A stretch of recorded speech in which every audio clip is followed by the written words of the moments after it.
Hey, my name is Alexei. In this video, I will talk with you about why your manifestation doesn't work and what you can do about it, how you can improve that. So the thing is, when we set ourselves the goal to manifest something, when you have this goal, then usually on the path to the goal, um, something happens and something from our past usually interferes with the goal itself. What I mean is, for example, let's imagine there's a person that was bullied and this person wants to attract a certain goal, for example, wants to manifest something. And this experience that he was bullied tells his subconscious that he's not worth it, right? So, and if he would achieve that manifestation, if he would manifest what he wants, then that will be the proof that he's worth it. But these experiences, they are not congruent, you know. They are like the opposite. When he was bullied, this is an experience that tells him he's not worth it, and what he wants to manifest is the proof that he's worth it. That he's worth it of a great life, you know, of a great lifestyle. And what a lot of people do is they try to focus from the start on the positive things or to suppress that, you know. But this is not the right way. You have first to consider some other steps. The thing is, when we just ignore that, when we ignore these triggers, these experience and these doubts that appear, when these emotions especially, when we ignore them, then they are not away just because we ignore them. They are still here, they're in our subconscious. And this creates negative energy, and this negative energy, it sabotages your success to your manifestation, you know. At the same time, there's like a belief that is the opposite of what you want, and this beliefs, like when here's the goal and here's the way to your goal, this belief stands in the way, you know. This interpretation, it's actually not the experience but the interpretation of this, the interpretation of the situation stands on your way to your goal, you know.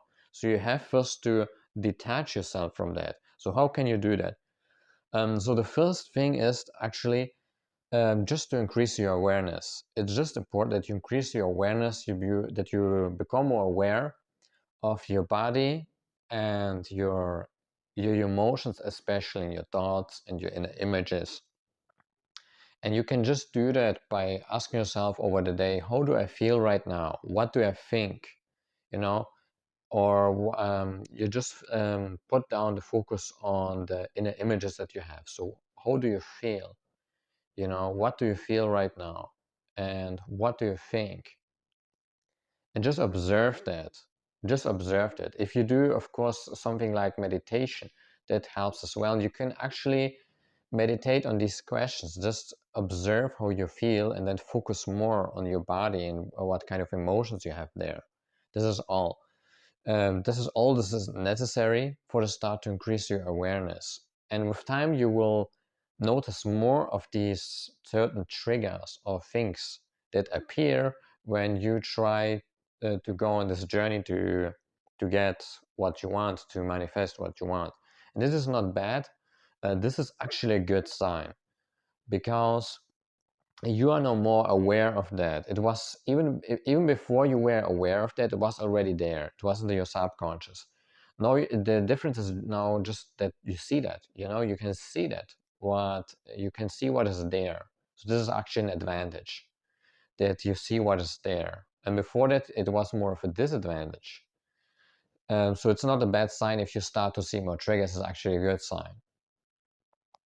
And like I said, you feel your emotion when you have this trigger. You just observe that. You just go into observer mode. How do you do that? You just look consciously how you feel, what you think, your inner images, and if changes happen within your body, for example, or in your mind, you know. And by doing that, by going this observer mode, you disidentify yourself with this experience. What I mean is, you detach yourself from this experience. The experience itself is always neutral, you know. But because we experienced something that was really hard for us, or maybe it was really done by someone who didn't have good intention with us, because of that, we have connected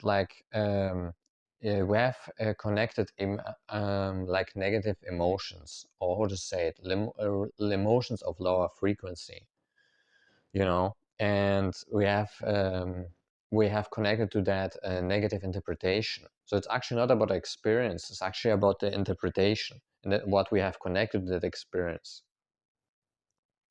And by observing that, by detaching yourself from that, by observing that you detach yourself from that, and with time, it's a process of acceptance. You start to accept it by simply observing and re-experiencing that. So that's the first step. The second thing that you can do is actually that you integrate your masculine and your feminine part. Because I give you an example. I was coming from the masculine side, or from the warrior archetype, and I was always trying to push things. I have done a lot. I could take a lot of action. I was very self-disciplined. I'm still self-disciplined. And the thing is, the masculine side, or the warrior archetype, if it's extreme, then it goes against life. So then you are going against life. You overdo it. You overcompensate. You push against life, and you ignore your emotions. You create resistance by doing that. You create resistance, and if you create resistance, what is actually like negative emotions and negative thoughts, this pushes you away from what you want to manifest. Okay, so one of the most important things is actually that you do things that help you to be in a higher state. And if you do something, even if it looks like it's useful, what I was doing back then, I had a business that was not working out, and I had this, and I was in this warrior archetype mode, in this masculine mode. Even though it looks from the outside good, it's actually self-sabotage you. If you go to the extreme, only if you go to the extreme, because you just connect more resistance in these emotions, and they decrease your state, and then you have less energy to achieve your manifestation. Actually, you start to sabotage yourself. And on the other side, if you're on the extreme of this feminine side, then you go too much with the flow. What I mean is, you go always with the flow, and you are not able to say no, to go your own path. This is more the strength of the masculine. Um, you are good at listening to your emotions and to let go of things, but without the masculine part, it won't be possible for you to take really action to implement all that stuff, and also sometimes not go with the flow. What I mean is to have sometimes self-control, say no to things. So it's necessary to combine both of these, because together, when both is combined, it's possible to listen to the heart, but use the strengths of the mind while the heart is leading. And the mind strength it has a lot of will, and with this will, you can implement things. Yeah, you can let go of things with the feminine. You can implement a lot of the things with the masculine. And this is one thing why a lot of people don't manifest what they want. They're either on one extreme, and they maybe feel well if they're on a feminine side and all that's good, but in the end they don't really implement that stuff, and at the end not much happens. Or on the other side, they are just resistful. They're resistful, even though they take a lot of action. Not much happens very often. Yeah, so this is very important. On the other side, of course, the feminine is capable of letting go of things, um, while the masculine is capable of also going against the flow if necessary, or actually push through. So both is necessary. Depends always on the situation. Yeah. And the third thing is actually the next thing is that you just implement actually what I call the to reduce outer importance. And what I mean with that is, when we have a goal or want to manifest something, when you have a goal, what we do is we create outer importance, and this means that we attach a lot of psychological meaning to something in the outside world. Too much psychological meaning to a person, to money, or to something else that we want. And the thing is, so why is it now important at all that we attach too much meaning? The thing is, we get too attached, and as a result of that, balanced forces try to create balance, and they push that away from you what you want. So if this is what you want, they push you away from that. For example, if you are too attached to a specific person, they will push you away from that person, you know? So the more you have, the more you connect psychological meaning to that, what you want, the higher is the chance actually that you push that away, that you will sabotage yourself. It happened a lot to me in the past. I put so much meaning in something that I wanted. I was like, I must have this. Fuck, no matter what, I just want to have this. And the more I was like that, the more difficult it was to attain what I wanted. So what can you do against this if you have created too much outer importance to something, to an object or a goal? So what you can do is, first of all, it helps to create a plan B. Like, for example, if you want to have a new job, or you want to make a career or start a business, that you still have a plan B, a safe plan. For example, another job opportunity, or if your business doesn't work out, that you just get a normal job, that you still have a plan B that will work out for you.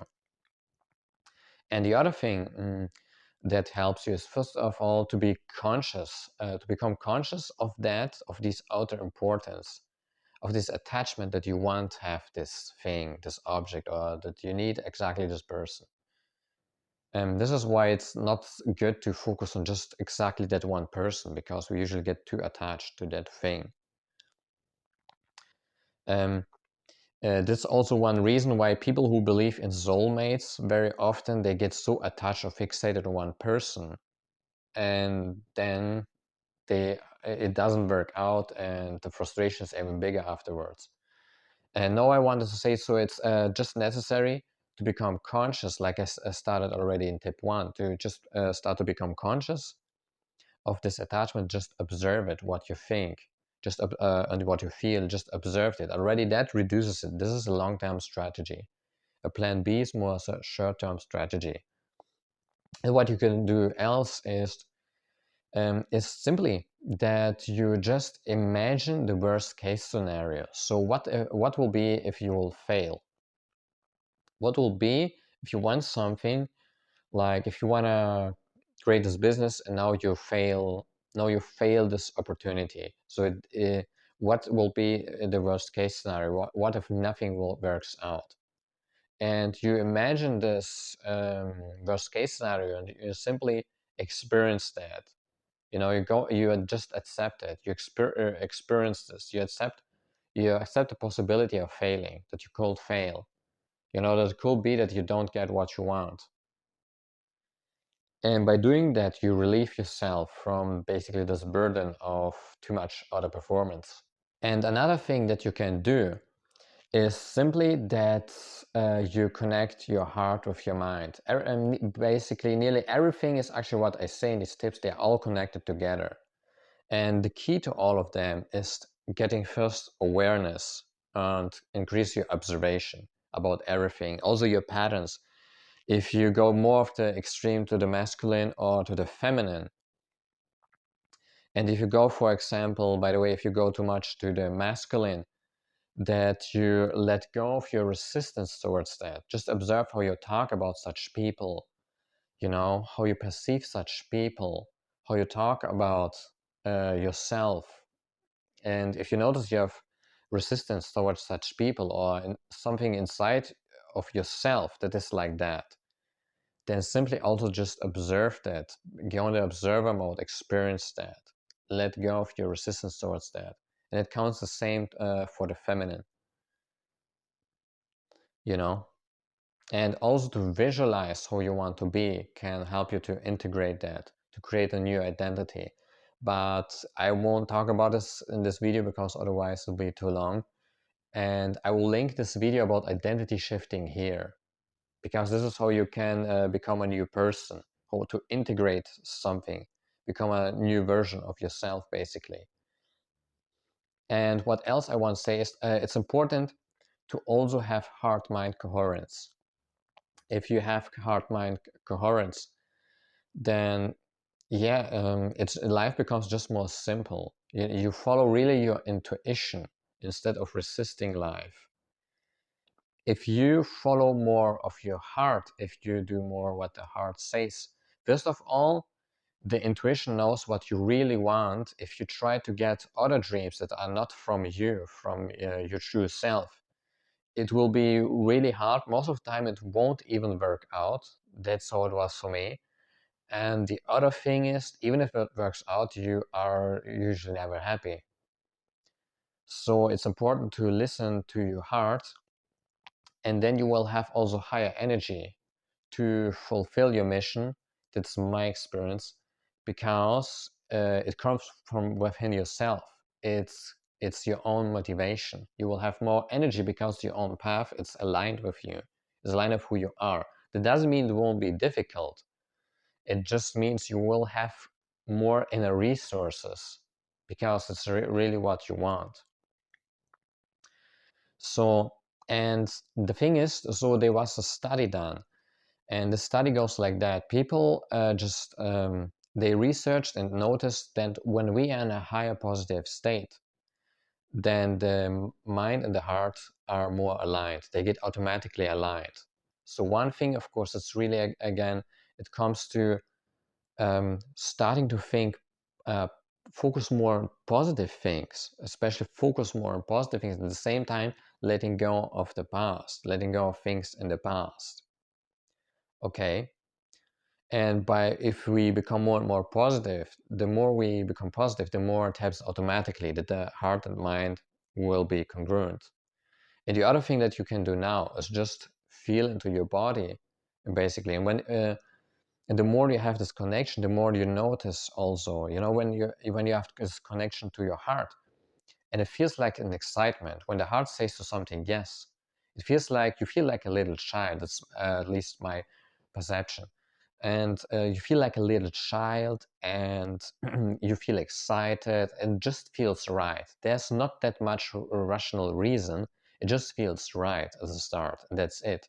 On the other side, if it comes first from the mind, then you feel tension and you try to convince yourself, but it doesn't feel right. It feels more like you try to convince yourself or to lie to yourself.